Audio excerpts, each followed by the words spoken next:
अंबेडकर नगर की घटना ने उत्तर प्रदेश की कानून व्यवस्था पर सवाल उठाया तो सीएम योगी ने फौरन जवाब दिया। रविवार यानी 17 सितंबर को योगी आदित्यनाथ ने कहा कि अगर कोई महिला उत्पीड़न जैसा अपराध करेगा तो अगले चौराहे पर यमराज उसका इंतजार कर रहे होंगे।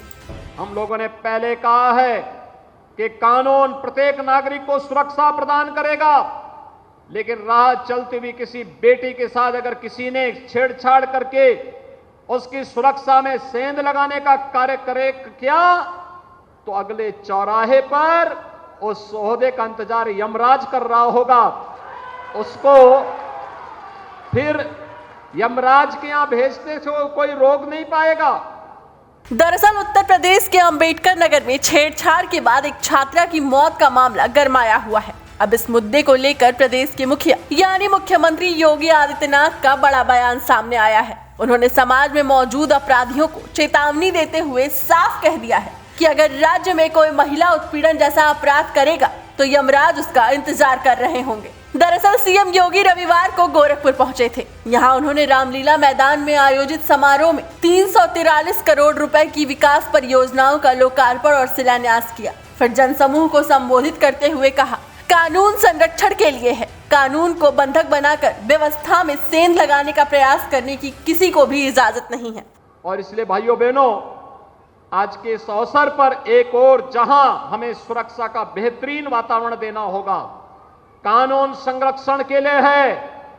कानून को बंधक बना करके कोई व्यक्ति किसी की सुरक्षा पे सेंध लगाने का प्रयास न करे।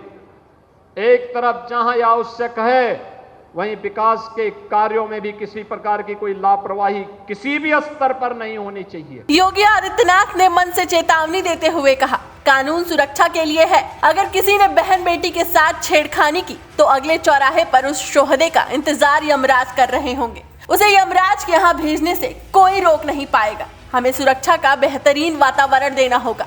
सीएम योगी आदित्यनाथ का यह बयान तब आया जब प्रदेश के अंबेडकर नगर में शुक्रवार को स्कूल से घर वापस लौट रही छात्रा की सड़क हादसे में मौत हो गई। बाद में इस मामले में जानकारी सामने आई कि कुछ बाइक सवार युवकों ने छात्रा के साथ छेड़छाड़ की थी। बताया गया है कि जब छात्रा अपने स्कूल के बाद साइकिल से वापस लौट रही थी तब कुछ बदमाश उसका दुपट्टा छीनकर भागने लगे थे। लिहाजा वो सड़क पर गिर गई और पीछे से आ रही एक बाइक ने उसे कुचल दिया। इस तरह छात्रा की मौत हो गई। इस पूरी घटना का एक वीडियो भी सामने आया था। ये पूरा मामला अंबेडकर नगर के हंसवर थाना क्षेत्र के हीरापुर बाजार का था। अंबेडकर नगर के हंसवर थाना क्षेत्र में घटी इस घटना में 3 आरोपियों को गिरफ्तार कर लिया गया है। आरोपियों की पहचान दुपट्टा खींचने वाले सहबाज और उसके भाई अरबाज के रूप में हुई है, जबकि छात्रा पर गाड़ी चलाने वाले आरोपी का नाम फैसल बताया जा रहा है।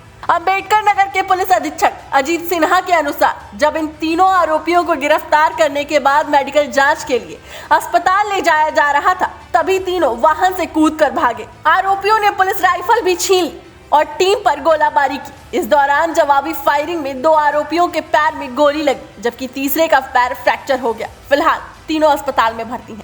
लड़की जो कक्षा 11 में पढ़ती थी, ये अपने स्कूल से हीरापुर बाजार होते हुए घर की ओर जा रही। प्रथम दृष्टया सूचना प्राप्त हुई कि एक एक्सीडेंट हुआ जिसमें इसकी मृत्यु हो गई। परिजनों की तहरीर के आधार पर 354, 279 और 304A का मुकदमा लिखा गया। इसके पश्चात नामजद अभियुक्तों की तत्काल गिरफ्तारी की गई। पूछताछ के दौरान इसमें धारा 302, 7/8 पॉस्को एक्ट की वृद्धि की गई। अग्रिम कार्रवाई विधिक प्रचलित थी। इसी कार्रवाई के क्रम में आज इनका मेडिकल कराने के लिए बसखारी CHC ले जाया जा रहा था। बीच रास्ते में ये कूद गए अभियुक्त, और जब ये कूदे, साथ में पुलिस की राइफल्स इन्होंने पुलिस के ऊपर, पार्टी के ऊपर फायरिंग भी की। रिटेलिएशन में इनमें पुलिस ने भी फायरिंग की, जिसमें इनमें 2 अभियुक्तों के पैर में गोली लगी और एक अभियुक्त का पैर टूट गया है। इनको CHC बसखारी ले जाया गया है प्राथमिक चिकित्सा के लिए। तत्पश्चात इनका रिमांड लिया जाएगा और अगले 10 दिन में इस विवेचना को चार्जशीट कराकर 1 महीने के अंदर कन्विक्शन कराया जाएगा। तो इसमें कोई कार्रवाई? इसमें थाना अध्यक्ष हंसवर सस्पेंड कर दिया। डेस्क रिपोर्ट, अटल टीवी।